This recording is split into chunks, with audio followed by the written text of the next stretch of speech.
حضرت غوث پاک رحمتullah علیہ فرماتے ہیں، مرید پر لازم ہے کہ جب شیخ سے آداب سیکھنے کا ارادہ کرے تو اس کے دل میں اس بات کا ایمان صادق اور اعتماد ہو کہ اپنے شیخ اور مرشد سے بہتر اس زمانے میں اور کوئی نہیں۔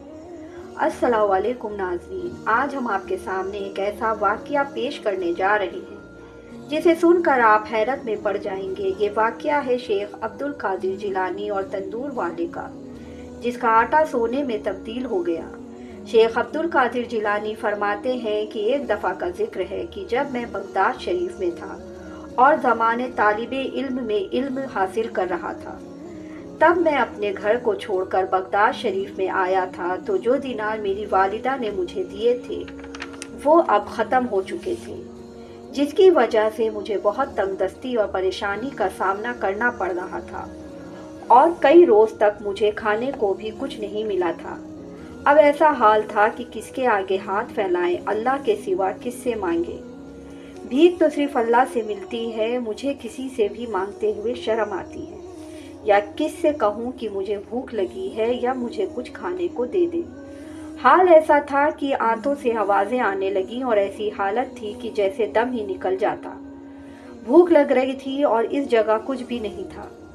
اللہ تعالیٰ سے دعا مانگی کہ یا اللہ غیب سے میری مدد فرما دے، غیب سے روٹی کا انتظام فرما دے۔ ایک دن بھوک کی شدت سے میں دریائے دجلہ کی طرف گیا تاکہ وہاں ساگ یا سبزی کے پتے کھا کر بھوک مٹا سکوں، مگر وہاں مجھ سے پہلے بہت سے فقراء اور درویش موجود تھے اور اگر کوئی چیز ان کو ملتی تو سب کا رشک بڑھ جاتا۔ بالآخر میں بھوک سے نڈھال ہو کر مسجد کے ایک کونے میں جا کر بیٹھ گیا اور اللہ تعالیٰ کا ذکر کرتا رہا۔ شدت بھوک اور پیاس کے میرا سر چکرانے لگا اور آنکھوں کے آگے اندھیرا چھانے لگا کہ اٹھنا مشکل ہو گیا تھا۔ فاقہ اتنا طویل ہو گیا تھا کہ جسم میں جان نہ بچی تھی کہ غیب سے آواز آئی کہ اے عبد القادر اٹھو اور کسی سے قرض لو اور قرض لے کر اپنے لیے روٹی لو۔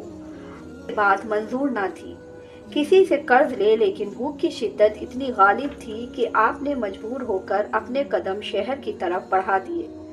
دکانیں تو بہت سی تھیں لیکن آپ کو ایک نان والے کی دکان نظر آئی۔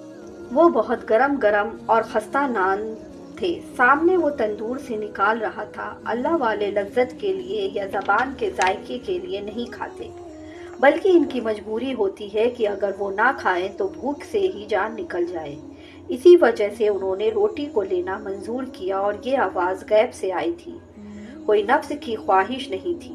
اب آپ چلتے ہوئے نان والے کے پاس آئے۔ اس نان والے نے آپ کو کبھی نہیں دیکھا تھا کیونکہ آپ نے کبھی اس سے یا کسی سے بھی روٹی نہیں لی تھی، اور اس نان والے کے دل میں اللہ تعالیٰ نے یہ بات ڈال دی تھی کہ یہ اللہ تعالیٰ کے بغیر زادے بندے ہیں اور جوانی میں ہی اللہ تعالیٰ کی طرف رجوع کر چکے ہیں، طالب علم ہیں، اس لیے ان کے لیے روٹی کا انتظام کیا جائے۔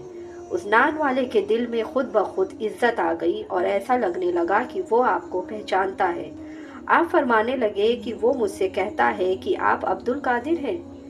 میں نے کہا کہ ہاں، میں ہی عبد القادر ہوں، وہی عبد القادر جو بغداد شریف میں علم حاصل کرنے کے لیے آیا ہے۔ اس نان والے نے کہا کیا لینا چاہتے ہیں؟ میں نے کہا کہ اگر میں تجھ سے ایک نان روز لوں تو کیا تم مجھے دو گے؟ مجھے بھوک لگی ہے اور بھوک سے رہا نہیں جا رہا۔ نان والا کہتا ہے ارے ارے، یہ آپ کیسی باتیں کر رہے ہیں؟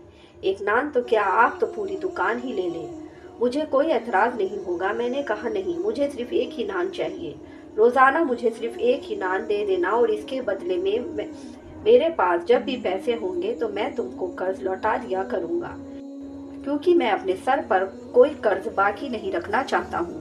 نان والے نے کہا حضرت مجھے کوئی مسئلہ نہیں ہے، میں نے آپ سے کہہ دیا ہے یہ سب آپ کا ہی ہے، جتنا چاہیں آپ لے سکتے ہو، لیکن میں نے کہا مجھے صرف ایک ہی نان چاہیے جس سے میرا پیٹ بھر جائے اور جس کی وجہ سے مجھ سے پڑھا جا سکے۔